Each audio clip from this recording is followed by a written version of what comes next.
My name is Jane Borowski, host of Invisible Tears.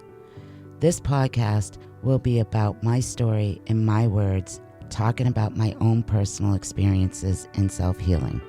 I do not claim to be a therapist, counselor, or a licensed psychologist. Hello, my name is Amanda Bedard, and I'm the co-host, producer, and editor of Invisible Tears. I'm a Reiki master, certified professional life coach, spiritual coach, wellness coach, and a counseling practitioner. Some of the content you will hear in this podcast may be disturbing to some. Viewer discretion is advised, but it is our hope by putting this information out there that we may help others to heal. We will always be a platform for truth and healing. This is Invisible Tears.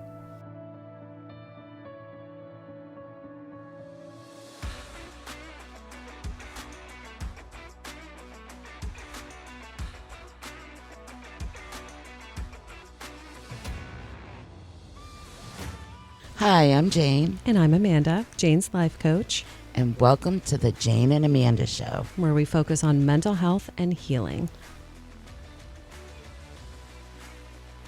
I'm Jane with Invisible Tears. I'm here with Amanda. Hi, Amanda. Hello. We're doing the Jane and Amanda Show. Yeah, typically with the Jane and Amanda show, we're going to be covering topics dealing with mental health and talking about our experiences, and also pulling on some research that we've done with some scholarly journals and things like that, because the way that you help people with mental health is you talk about it and you share your experiences, and as long as you're sharing a conversation, you're helping. Exactly. And I can only talk about my experiences, and I'm going to talk about what helps me and the experiences that I've been through with mental health, and one of them is gambling addiction and making bad choices and bad decisions in my life. And my addiction with gambling actually started very shortly after my attack. It started off with bingo. How soon after your attack, Jane, would you Oh, say? I'm going to say a couple of months. I started off with bingo once or twice a week. Within a year, I was 5 times a week. I was going to bingo. Sometimes 6 to 7 days a week I was going to bingo. And I didn't realize then that it was a gambling problem. And shortly after that, I started with scratch tickets. Scratch tickets definitely became a financial problem. I worked nights. I worked third shift, and I would get out of work in the morning on payday, hit all the stores, headed home, and by the time I got home, my paycheck was gone. Oh, goodness. And I knew I had the problem with the scratch tickets, but I kind of lied to myself. I was in complete denial with myself. And even today, I feel a great deal of guilt and remorse. Because, I took a lot of, I spent thousands of dollars on my gambling that I could have, I could have spent on my family.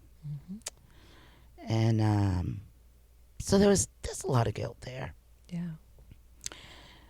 And then my gambling addiction eventually turned to going to the casino gambling. That's when my addiction got really, really bad. I was working third shift, and I would leave my house. My family thought I was going to work, and I would call in and use a vacation day at work, and I would go down the casino and gamble all night. Nobody knew. Why do you think that you were doing that? When you think back and you think, was it I know we've briefly talked about this before too. Was it really an escape? Was it? It was. I had not. After my attack, I never received any counseling. Right. I never received any therapy or anything like that. So it was like, it was, it was my escape from reality of what really happened to me. Yep. I was going to say it was essentially you self medicating almost. Exactly. It was almost like a sense of your therapy. Yes. Yeah. I mean, when I was sitting there down at the casino in front of the slot machine, I didn't have to think about anything except for the slot machine. The slot machine had my complete attention, and I just focused on that, and that's all I had to focus on. I didn't have to focus on or think about anything else, that was happening in my life. And I even now I think back, I didn't realize how much my mind was consumed with my attack. But it was there. It was there all the time. Every day I woke up, I would think about my attack in one form or another. So when I went to the casino, it was my escape from reality. I didn't have to think about that. Yep. But it did produce more problems in my life. Right. But I chose to deal with those problems instead of dealing with my attack. Dealing with essentially the root. Yeah, exactly. Exactly. And I mean, I think back now with the casino, I have so much guilt because I took time away from my family. All those vacation days I spent down at the casino from work, I could have used those vacation days to be with my kids and doing something fun. And, I didn't. And I mean, even now, I try so hard to be a better mom. I mean, my kids are grown up now. It's, they're adults. And I still have a lot of guilt about that. I missed a lot of time with my kids. And, unfortunately with my gambling, my family and my kids suffered a great deal because of it. Yeah. And just knowing the type of person that you are, I can see that it's still very present now. You still have a great deal of guilt. I do. Surrounding that. I have a tendency of overcompensating with them now. Yep. I guess I just try to, I try so hard to, make up for what I didn't do then, now. Right. And especially with my granddaughter. I feel like she's my do-over. She's my, okay, everything I did or didn't do with my kids, I'm doing with her. And, my kids are forgiven. But I look back and just wish I was a better mom. Oh, I hate hearing those words come out of your mouth. Oh, it I know. Hurts my heart. I know. But I do. But if there's one thing that I think that you've learned, that I think that we all have learned, as we get older, is that you accept responsibility. Oh, for absolutely. Absolutely all of your actions. And while sometimes we look back and we wish that we could change things that we've done, as long as you own them and learn from them and, move on and try not to repeat, those bad decisions, that's all we can do. Oh, exactly. I mean, I absolutely have always taken full responsibility for my bad decisions. I've never used my attack as an excuse. Yep. That was one thing I've never done. every addiction hits rock bottom. Yeah. Yeah. Very true. And I hit rock bottom. I Mhm. hit rock bottom hard. I belonged to an organization for 25 years. I loved this organization. I loved being a part of it. It was the BFW Women's Auxiliary in Hinsdale, New Hampshire. Mhm. My dad was a veteran. I did an enormous amount of volunteering for that organization. I helped raise a lot of money for them. But I also, I stole from them. We were up for elections. The auxiliary was, and a very good friend of mine. She was Treasury Secretary for years, and she got voted in for president, and somebody nominated me for Treasury Secretary. Mhm. And this was 2010, 2009. And I knew I was I was very hesitant to take on that role because of the financials Right. that were going to be involved. Yep. Somebody else seconded it. I turned it down. And then they ultimately talked me into taking the position. They said they trusted me and knew that I would do a great job. Yeah. So I very reluctantly took the position. And about a year later, I started stealing from them. Now, when you're a compulsive gambler, you don't, at the time, you're not stealing, you're borrowing. Right. You're borrowing to go gamble to pay that money back. Yep. As ridiculous as that sounds, you're not stealing. In your mind, you're borrowing. And that's what I did. I stole. So I felt I was borrowing from Yeah. the auxiliary, when in reality I was stealing. I had paid back most of the money before I was caught, and I openly admitted as soon as I was caught. I openly admitted that I did it. Mhm. Took full responsibility for it. Yeah. And they had a big meeting, and they voted to remove my membership, that was probably the hardest thing for me Yeah. because I just love that organization so much. And so to have a 25-year membership just taken away from you was really hard, but I understood. And they also voted to convict me, to press charges. Press charges. Yep. And I went to my first court hearing, which I have to say, this was all like a blessing in disguise. Everything happens for a reason. Everything does happen And, for a reason. this was just a blessing in disguise.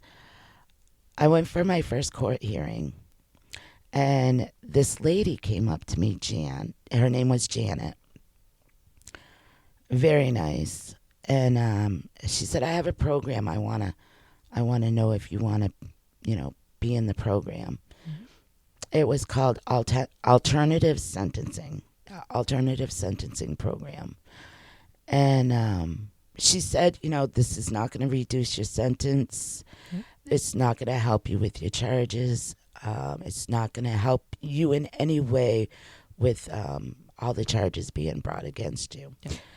But I can help you with your addiction. Right. It's not going to help with the legalities. It's going to help with the cause. Exactly. Yep. Exactly. So she said, you're a perfect candidate. Your crime is nonviolent, which was really important for that program. You could not have a violent charge against you. Mm-hmm. And so I said, okay. And I met with her once a week. And one of the things I had a difficulty with was finding Gamblers Anonymous meetings in our area, in my immediate area. Mm-hmm.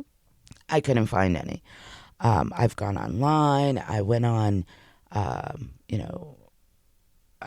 just looked in the paper, and all I saw was AA meetings or NA meetings. Yeah, I was going to say AA and NA are the ones that are Yep. all over the place. And actually. I mean, I even, this is how much I wanted help from gambling. I even went to AA meetings for about 2 months. Because as far as I was concerned, an addiction is an addiction. Exactly. They all do the 10-step program. And so I did. I was going to AA meetings. And, it was helping, but it really wasn't addressing my gambling problem. Right. And so when I met with this lady from the alternative sentencing program, she found me a Gamblers Anonymous meeting down in Mass. It was about an hour away. So I went down there, and from going to those meetings, I was able to find more GA meetings Nice. around, mostly down in Mass. And that was when I realized, holy crap, I'm exactly where I belong. Mm-hmm. I could relate with everybody. And getting involved with my GA meetings was life-changing. Yeah. So the program was like, I had to meet with her every week.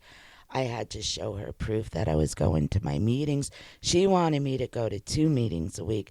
I was going to 5 meetings a week. Oh, wow. That's how much I really wanted the help. And I just forever grateful for her. Yeah. And I don't know that it really helped me in court, but she did go to court for me. Yeah. But she also set me up with counseling. Fantastic. But when I first started going to the counseling, it was addiction counseling. Right. And that's where everything changed. It was, my counselor I was going for probably about 2 months. Mm-hmm. And we were talking, strictly about my addiction, Yep. my gambling addiction. And then it came up. Mm-hmm. She's like, most gamblers that have a gambling addiction have a root cause. Yep. So, let's start looking at other, other things that have happened in your life. Trauma is the root of addiction. Yes. I have always said that. Yep. But yes, absolutely. Sure is. And so I told her one day, I said, well, maybe this has something to do with my addiction. I was 7 months pregnant and stabbed by a serial killer 27 times. I can't even imagine what her reaction was. And she just looked at me and was like, what? And I repeated it. And she's like, I've never had anybody make me speechless before. Yeah. You are the first. Yep. And she said, I can't believe you've been coming here for 2 months and have never talked about it. Yeah. And, and I told her, I said, because I didn't want to use it as an excuse. Right. The reason why It's I'm here is because I got arrested for stealing because I was gambling, and I did not want to use my attack for an excuse. Right. I wanted to take full ownership of what I did. Mm-hmm. So that was life-changing. Yeah. Absolutely life-changing for me. After that, yeah, we talked about my addiction, but we really went into depth about my attack. Yeah. And it was the first time in 20 years I have been able to talk to any kind of counselor about my attack. Now, did that feel was that scary, or did that feel like such a release, like almost like a relief to be able to talk freely about what you had experienced and what you had held in for so long? I think it was a process. Like at first, I was talking about it like so matter of fact. I can totally see you doing that. And she brought that to my attention. She's like, okay, you can talk about this, like, okay, yeah, this happened and whatever.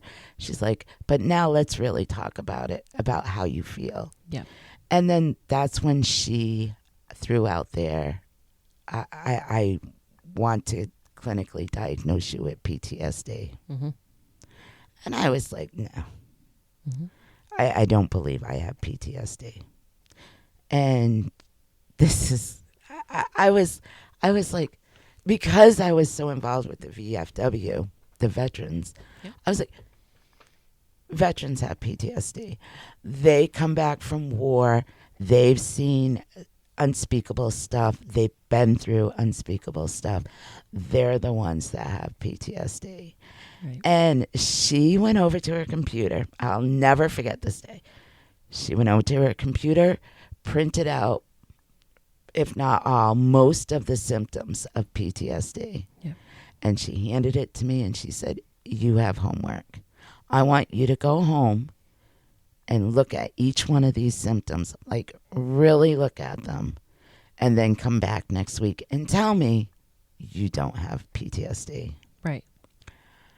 Okay, folded it up, put it in my pocketbook. See you next week. Went home. I think I was home probably, 2 or 3 days. And I went to get something out of my pocketbook and the paper was there. I said, all right, I'll take it out and I'll look at it. And holy crap. I had, if not all, 99% of the symptoms. But I really had to sit there, not glance through them. I sat there and just read every single symptom. Like sat with it. Yeah. And that had to have been the moment when you just realized, wow. Yeah. Yeah. It's very easy, especially you said how much time you spent within the organization and you were around veterans with, PTSD and saw, and it's totally understandable given, what they've seen in combat and that sort of thing about how they do have PTSD. But it's so common to be able to look outside of yourself and recognize something in someone else, but not apply it to yourself without realizing like what you went through. I would be shocked if you didn't have PTSD. I don't think somebody can go through what you went through and not have PTSD. It never crossed my mind. Right. It just, I lived in such a facade life Yeah. that I just ignored it all. Oh, I'm fine. I'm perfectly fine. I'm living what I thought normal life. I'm functioning every day. I'm working. I'm raising 2 kids. I don't think anything is wrong with me. And my life was anything but normal, especially after, I saw it, especially after I was diagnosed with the PTSD. Yep. Do you remember any of those symptoms that really stuck out at you? Anger. Anger. Anger about what happened to me. Oh, of course. Anxiety. Survival guilt.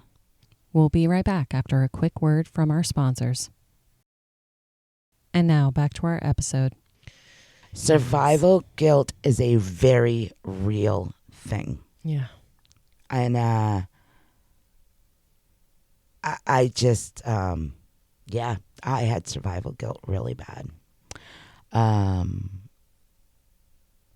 Fear, nightmares, I said the anxiety, mood swings, Yeah. no trust. Yeah. I didn't trust anything or anybody.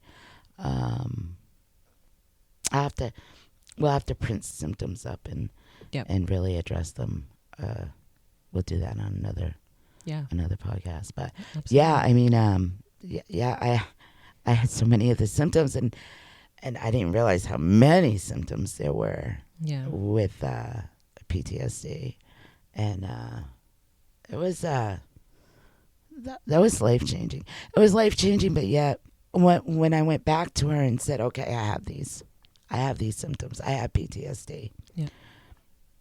How do I fix this?" Right. That was the next thing.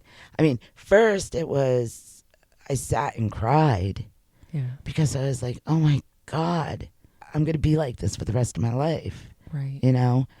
And then when I went back with her, I said, "Okay, can we fix this? I'm gonna open right up and I want to fix this." Good for you. And she said, "Okay." She's like, "Nothing's matter. Like you can't talk like it's a matter of the fact. You can't talk like it's just something that happened." Right. She said, "You're probably you're gonna do something that is gonna be so hard for you, but yet so rewarding." And I had to address every single symptom Yep. individually. It took months. And I pretty much had to strip myself naked I was just going to and say just strip yourself rebuild down. myself. Yep. And it was hard. It was yeah. because That's I hard had work. to I had to face everything that I've been ignoring for so long Exactly. head on.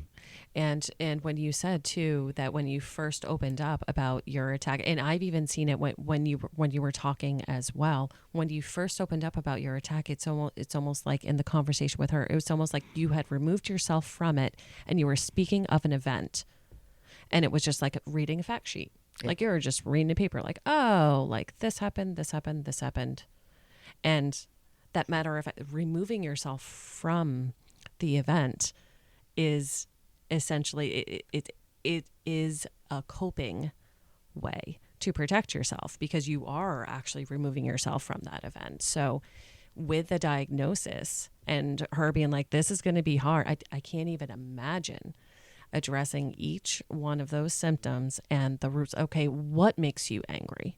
What makes you think about this? When you get the most angry, what are you thinking about? What happened? And it's essentially, it is stripping yourself down and reliving. Oh yeah, I mean That's hard. I had to talk about my deepest feelings Yeah. for the very first time ever. After 20 years.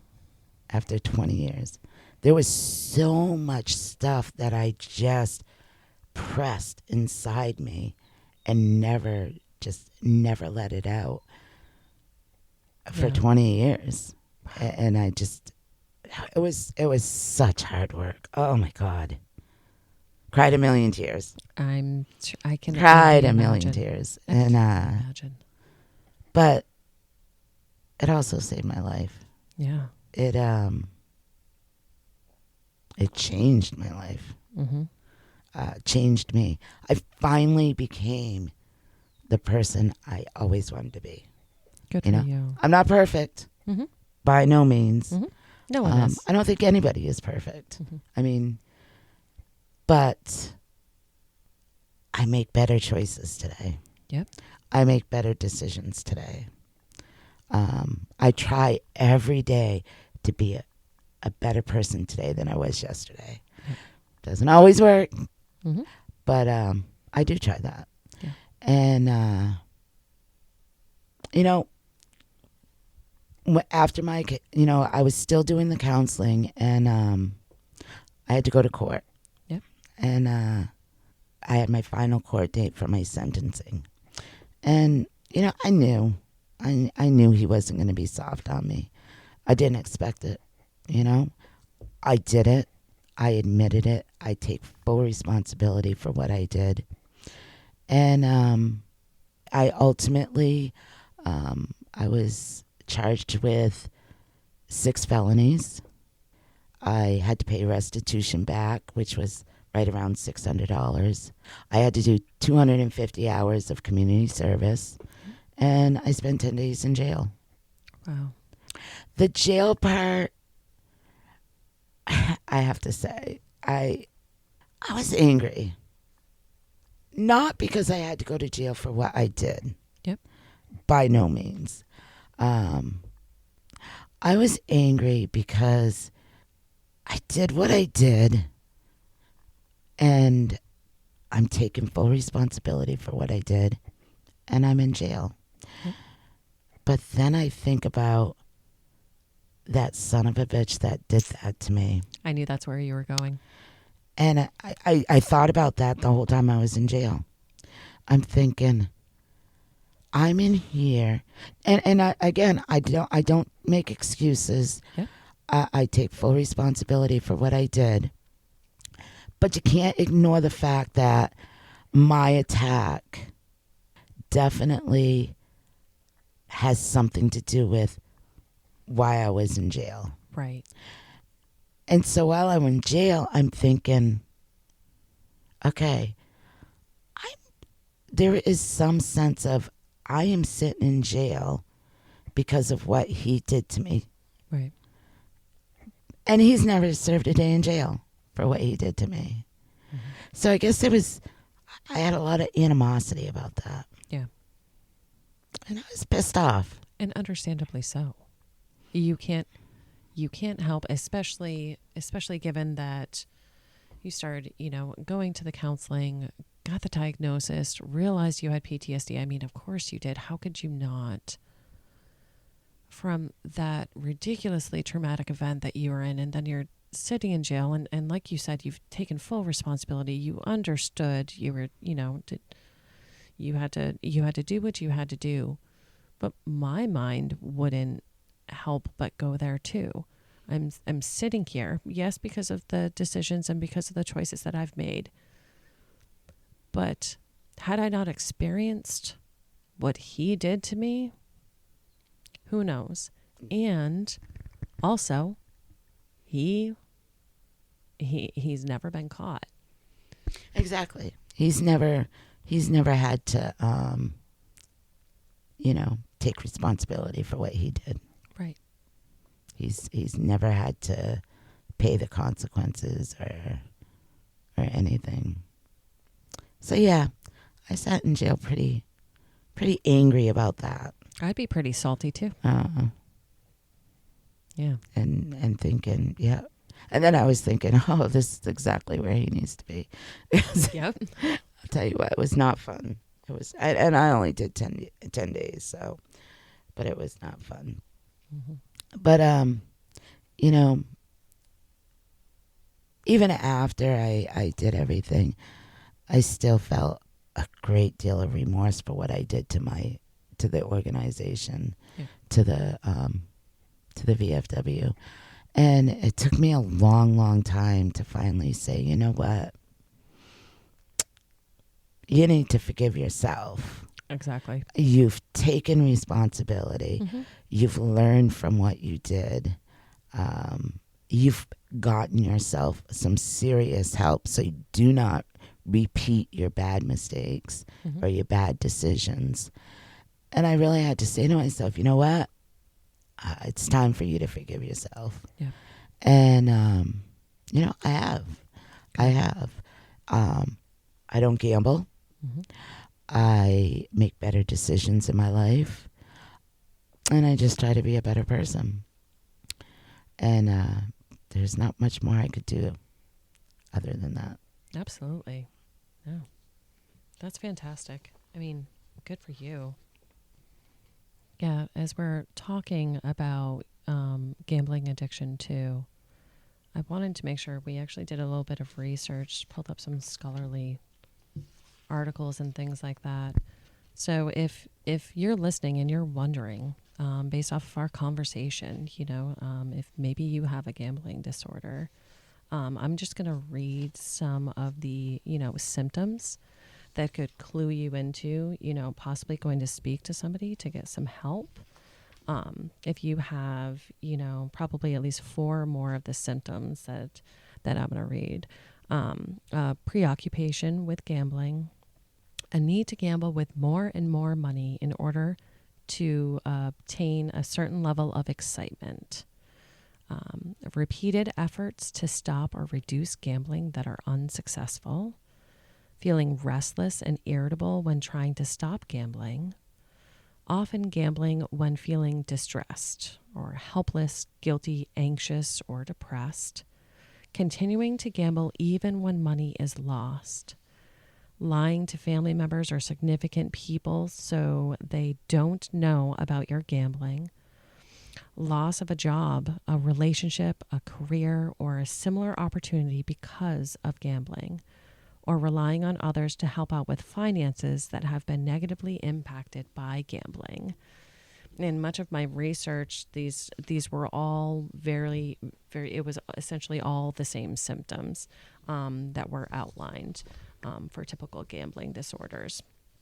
Also, interestingly enough, because I knew that we were going to be talking about, the gambling addiction and PTSD too, I found some articles that really outlined the tie between gambling and PTSD.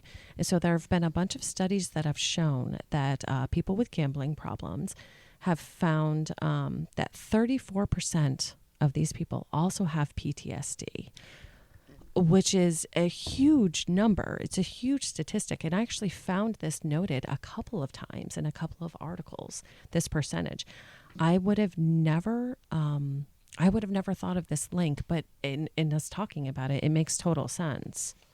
In addition, people with gambling problems who also have PTSD are also more likely to experience problems with anxiety, depression, substance abuse, impulsivity, and even attempting suicide. That's one of the things that I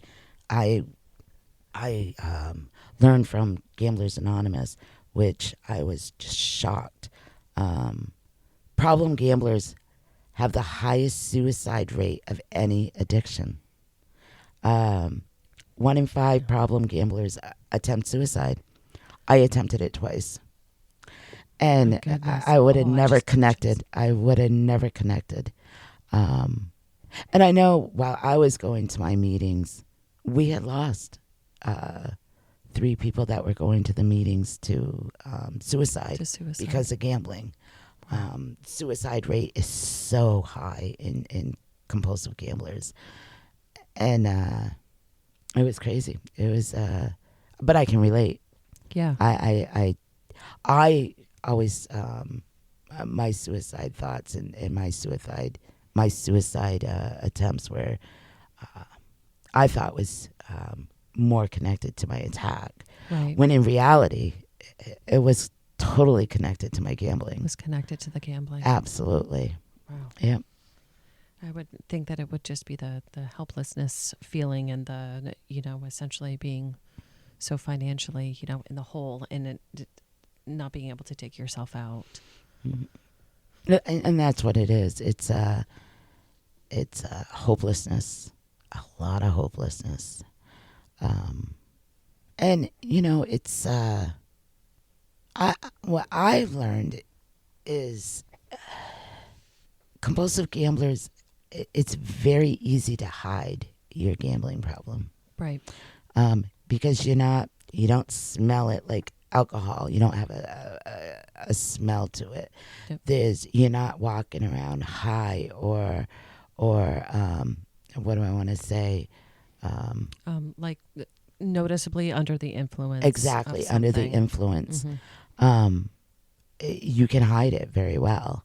Yeah. And so when you hit rock bottom and you have to say to yourself, okay, I have nowhere to go.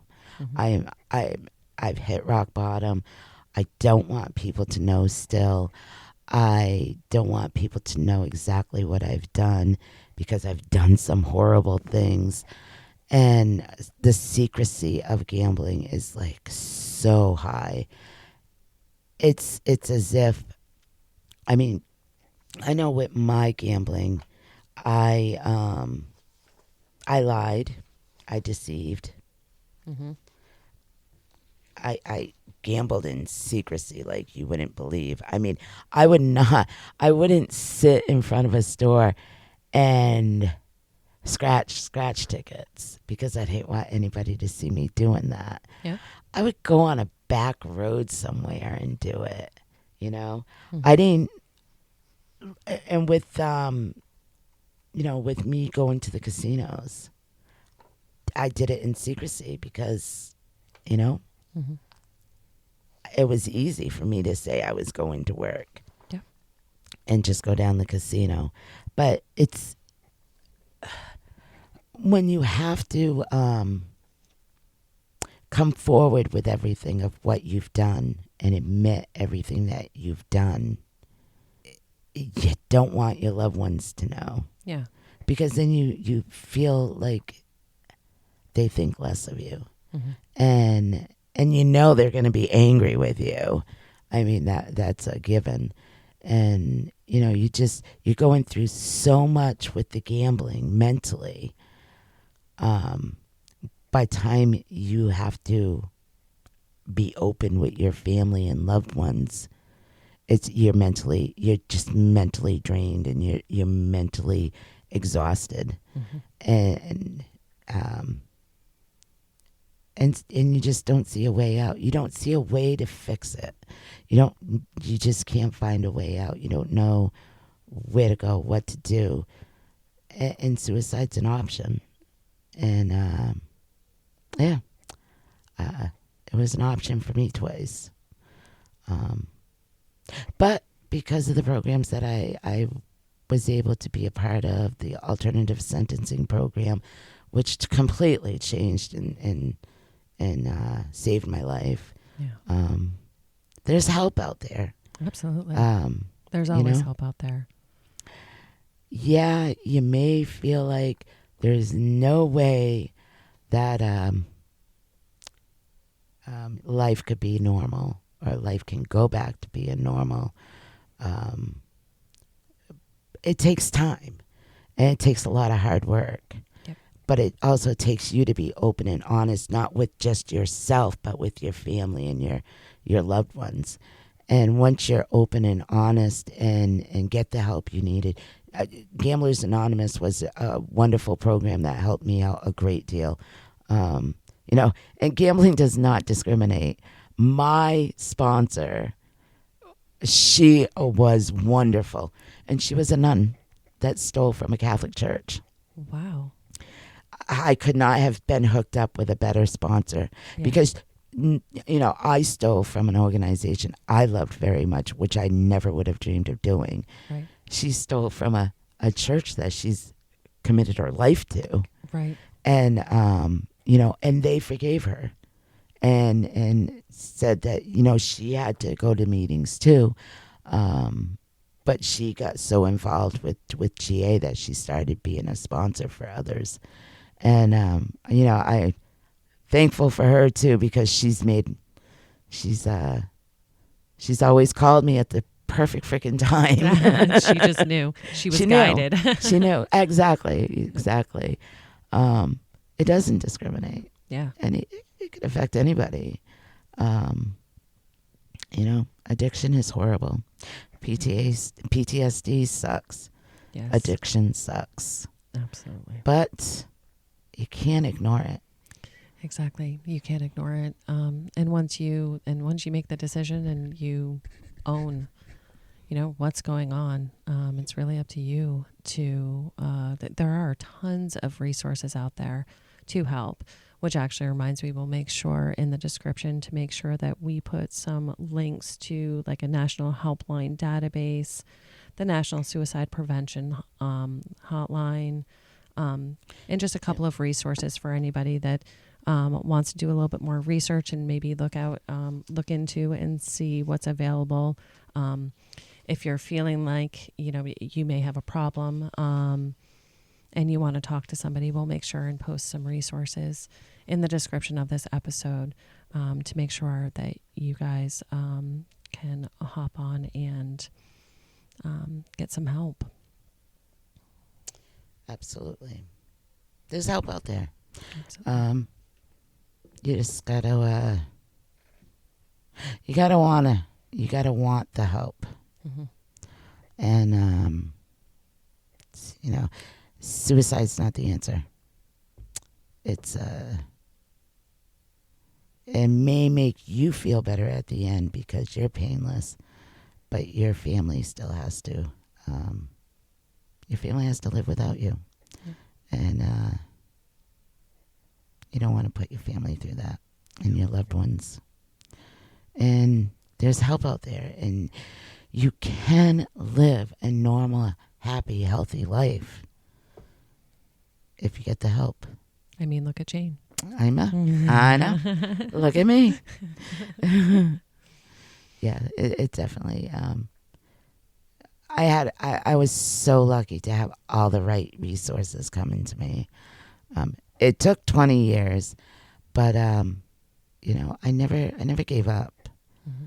and I fully embraced my counseling, and I fully got involved with my my GA meetings, and that's what helped me. Yeah. You know, again, I can give advice for what has helped me, but everybody's different. Absolutely. Absolutely. Good for you, and thank you so much for being so open about. I mean, this is hard. This is a hard subject to talk about, and just being so open and honest. Well, I hope to help somebody else. You know, maybe somebody out there is listening and saying, "Oh my God," you know, if she can get the help, it's never too late. Yeah, It's never too late. absolutely. And look what she's done, and look how her life is. And if I could help that one person, that's one of the main reasons why I'm doing this. You know, I'm being completely transparent about everything in my life. I understand, and I just want other people to understand that when you go through something traumatic in your life, you don't just get over it and move on. It is going to affect your life in one way or another. But again, like I said, there's help out there.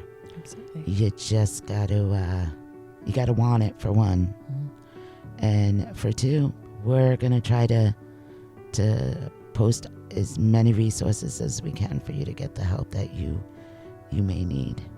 Absolutely. You are not alone. Thank you all so much for listening to this episode of Invisible Tears. Make sure you subscribe to our podcast, hear all future episodes. Follow us on Facebook and Instagram. We also have a website, invisible-tears.com, where you can keep current with any events that may be happening with our podcast, read more about Jane and the team, and read more about all the Connecticut River Valley unsolved cases. If you are looking for everyday items, clothes, collectibles, or a gift for that special someone, you can support us further by checking out our retail store, the Frugal Marketplace. We can be found at thefrugalmarketplace.com or search for us on eBay and Poshmark. We hold an online claim sale on Facebook Live every Monday night at 7 p.m. where you can find our latest items for sales or items at a deep discount. If you're local to the area, please stop in and say hi. You can find us at 919 West Swansea Road in Swansea, New Hampshire. The links for our products can be found in our show notes. If you want to learn more about my wellness practice, Guided Path Wellness, head to guidedpathwellness.org. There you can read more about me and my certifications, more about the Reiki and coaching services I offer both in person and remote, and read all about my products for sale that I make through the practice. Feel free to utilize the Contact Us section on the website with any questions, or utilize that free 15-minute consultation booking button if you have any questions about what might work for you. Evil may exist in this world, but we will not let it win. See you next episode.